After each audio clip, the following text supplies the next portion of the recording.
நம்ம நல்லா இருக்கும்போது வர உதவிகள் வேறு, நம்மளே யாருக்கும் தெரியாமல் நமக்கே தெரியாத காலகட்டத்தில் நம்ம மேலே யாரோ ஒருத்தர் வைக்கிற நம்பிக்கை தான் அந்த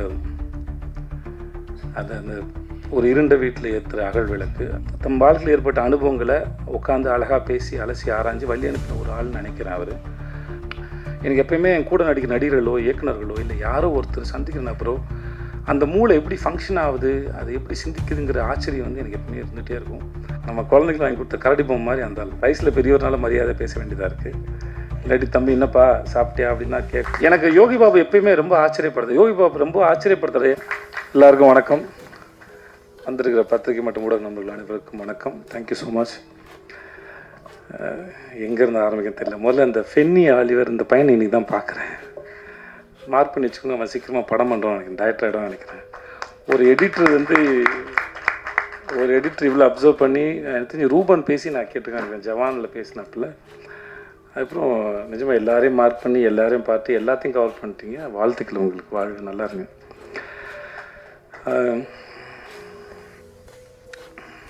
நான் எல்லாரும் பேசும்போதும் அடுத்து என்ன பேசுன்னு யோசிச்சிட்டு இருந்தேன், அதனால் பிளாங்க் ஆகிட்டேன். நான் இங்கே தான் ஆரம்பிக்குது, ஆறுமுகத்துலேருந்தே ஆரம்பிக்கிறேன். ஒரு நல்ல நாள் பார்த்து சொல்கிறப்போ நான் சொல்லியிருப்பேன்னு நினைக்கிறேன், எனக்கு தெரியல.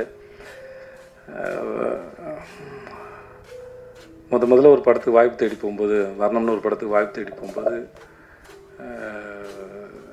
அப்போது அவரோட ராஜு சாரோட கோ டைரக்டர் பிரேம் சாருக்கு அதான் ஃபஸ்ட்டு படம், கேமராமேனாக 96 பிரேமுக்கு.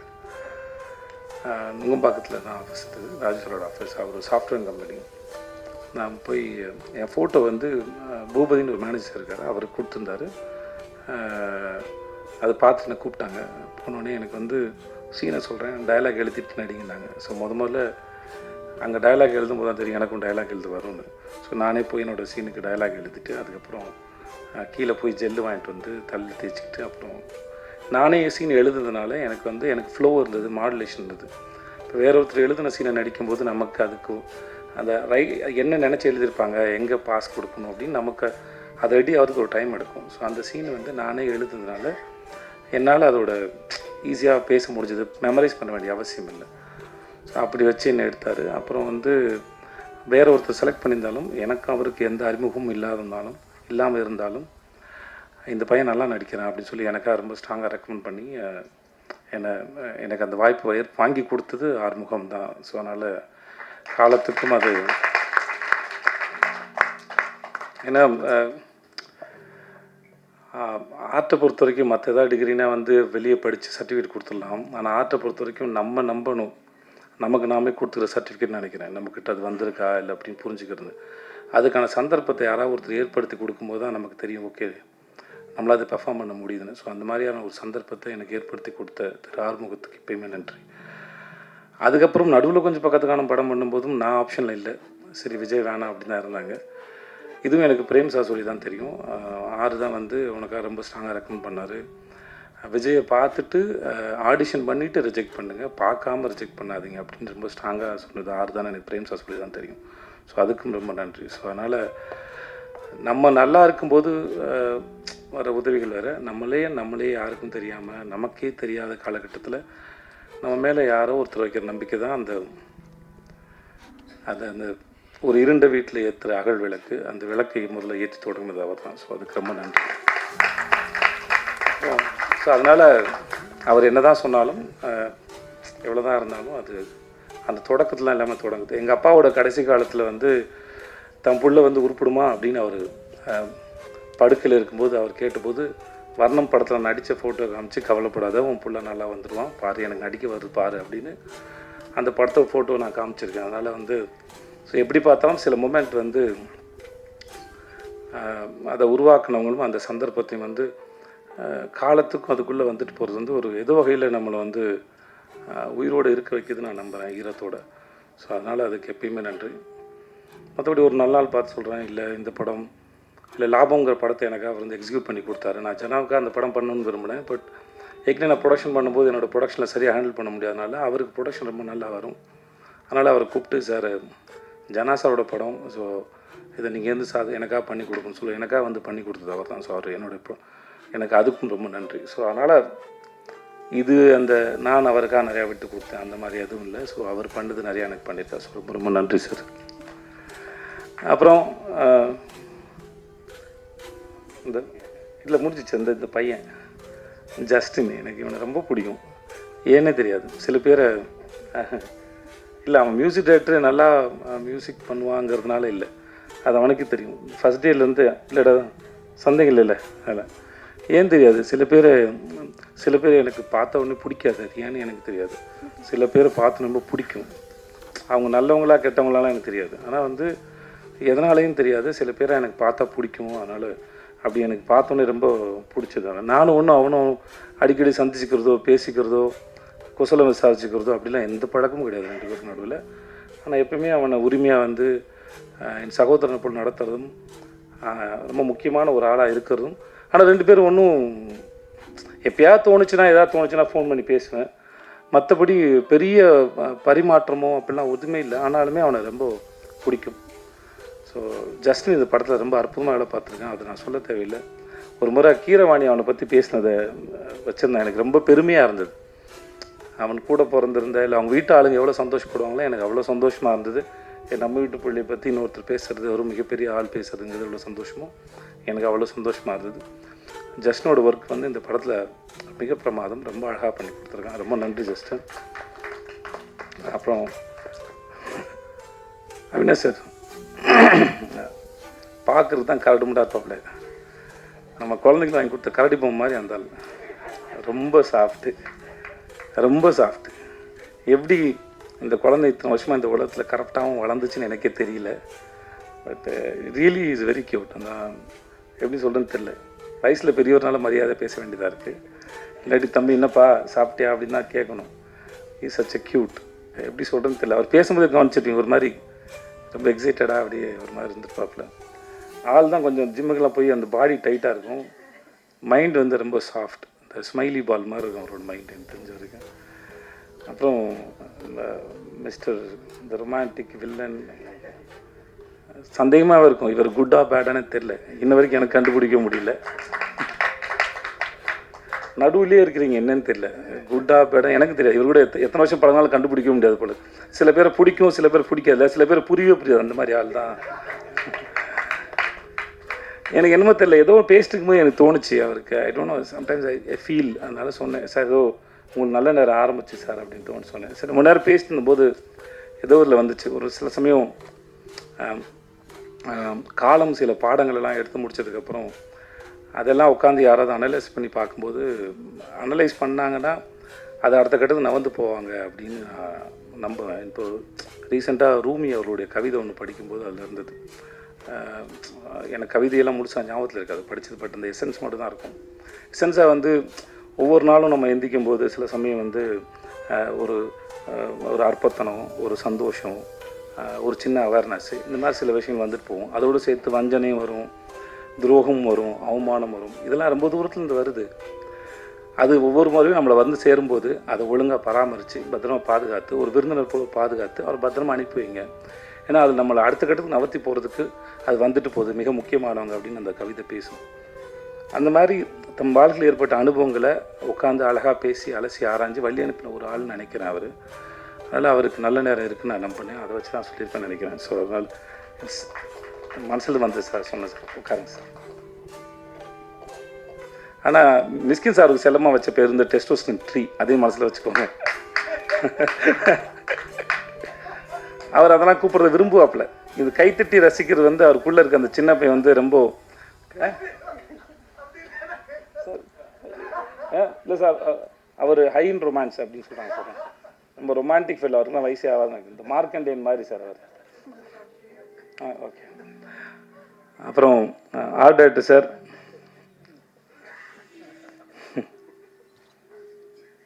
உங்களை பார்க்க உங்கள் ஸ்கூல் டேஸில் நான் போய் உங்களோட ஃப்ரெண்டாகவும் ஆசையாக இருக்குது சார் எனக்கு. இந்த மாதிரி பையன் ஃப்ரெண்டாக இருந்தானா ரொம்ப சந்தோஷப்படுவேன். ஏன்னா அவனை நம்பி நான் என்ன வேணால் பண்ணுவேன், எங்கே வேணால் போவேன். ஏன்னா அந்த பையன் எங்கேயும் போக மாட்டான்.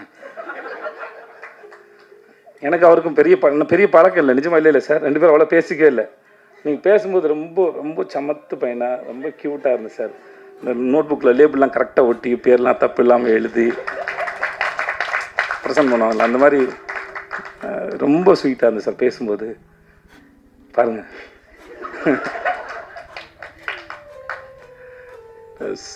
நிஜமாகவே ரொம்ப ரொம்ப சார் நான் சொல்லி முடிச்சப்போ உங்கள் மூஞ்சை பார்த்து யோசிச்சிருக்கிறாங்க சார். தெரிஞ்ச பையனா சார்? தெரியாது. ரொம்ப நன்றி சார் உங்களுக்கு. சப்னா வந்து இதுக்கு முன்னாடி வந்து சப்னா ரைட்? ஓகே, என் கூட மாஸ்டர் ஷெஃப் ஒர்க் பண்ணாங்க. ரொம்ப அற்புதமான டிசைனர். இந்த படத்துக்கு ரொம்ப பிரமாதமாக பண்ணி கொடுத்துருக்காங்க. சில ட்ரெஸ் போடும்போது நானே வந்து சப்னா திட்டிருக்கேன், இதெல்லாம் என்னோட இதுவே கிடையாது சப்னா, என்னை ஏன் டார்ச்சர் பண்ணுறலாம் கேட்டிருக்கேன்.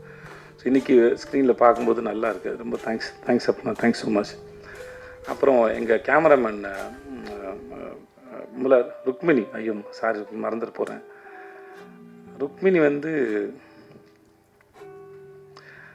வெள்ளை பேப்பரா இல்லை புரியாத புக்கானே தெரியாது, எதுவுமே கண்டுபிடிக்க முடியாது ருக்மிணியோட எக்ஸ்ப்ரெஷன்லேருந்து. But such a sensible artist. தன்னோட சீன் என்ன, தன்னோட வேலை என்ன, அதை எப்படி பண்ணணும், அதை ரொம்ப ஆழமாக புரிஞ்சுக்கிட்டு சின்சியராக பண்ணக்கூடிய ஆர்டிஸ்ட்.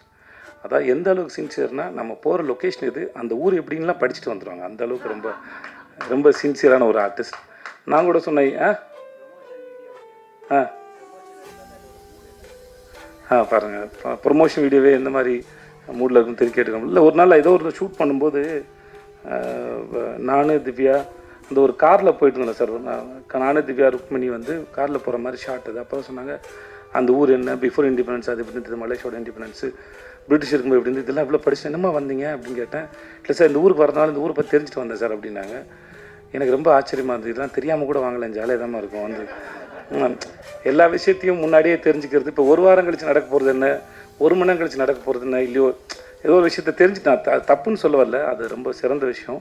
பட் அது சில சமயம் தெரியாமல் கூட வாங்கலாம், ஏன்னா எனக்கு வராதனால அது வரானான்னு அப்படின்னு சொன்னேன் வெளியே. மற்றபடி அவங்க பண்ண தப்புன்னு சொல்ல வரல. பட் ஆனால் இந்த மாதிரி ஒரு ஊருக்கு வரதே ப்ரிப்பேர் ஆகிட்டு வர்றவங்க தன்னோட வேலைக்கும் பண்ண போகிற காட்சிக்கும் எல்லாம் வந்து நிறைய ப்ரிப்பேர் பண்ணிட்டு வந்தாலும் அது அடாப்டபுளாகவும் இருப்பாங்க, புரிஞ்சுப்பாங்க. இல்லை நான் ப்ரிப்பேர் பண்ணிட்டு வந்துட்டேன், நான் படிச்சுட்டு வந்துட்டேன், இதைத்தான் நடிப்பேன் அப்படின்லாம் அடம் பிடிக்கிற ஆள் இல்லை. Wonderful artist. Thank you so much Rukmini, thank you. I think எல்லாரையும் சொல்லிட்டேன்னு நினைக்கிறேன் இல்லையா? திவ்யா ஒரு ஆக்டர், திவ்யான்னு ஒரு ஆக்டர் நடிச்சிருக்காங்க. அவங்க ஏற்கனவே வந்து காத்தவர்கள் 2 கால் நடிச்சிருக்காங்க. யோகி பாபு, ஆக்சுவலாக சொல்ல போனால் இந்த படத்தில் இன்னொரு ஹீரோ வந்து அந்த ஆள் தான். யோகி பாபு தான் இந்த படத்தோட இன்னொரு ஹீரோன்னு சொல்லலாம். எனக்கு யோகி பாபு எப்பயுமே ரொம்ப ஆச்சரியப்படுது. யோகி பாபு ரொம்ப ஆச்சரியப்படுத்துறது, ஏன்னா இவ்வளோ படங்கள் நடிக்கிறாங்க, இவ்வளோ சீன்ஸ் வருது. இப்போது நான் அவர் பாண்டியராஜ் சார் கூடயும் தலைவன் நடிச்சிருக்கேன், அவர் கூட ஜுங்கால் நடிச்சிருக்கேன். பட் ஆனால் ஒவ்வொரு முறையும் எப்படி அந்த மூளை இவ்வளோ யோசிக்குது, இவ்வளோ கவுண்டர்ஸ் போடுது, அது ரொம்ப ஆச்சரியப்படுத்துது என்னை. வந்து நான் ரொம்ப ஆச்சரியப்படுறேன் அவரோட சிந்தனையும் சரி, அதை என்டர்டெயின் பண்ணுறதாக இருக்கட்டும் சரி. அங்கே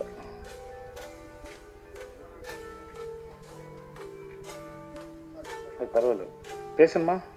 ஓகே ஓகே.